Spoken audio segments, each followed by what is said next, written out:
在出教程了，先拿出一坨起泡胶来给它弄扁。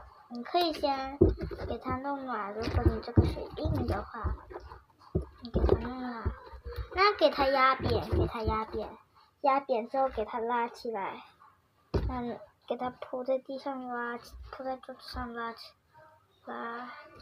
到长度都可以。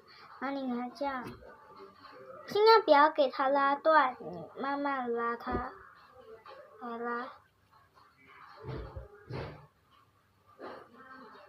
慢慢拉得越高越好，哈家们。现在就在拉着。OK， 你拉到它这种有泡泡的程度，你就给它卷起来，就像这样子。然后你按它就会有泡泡，然后就超级解压双 Q。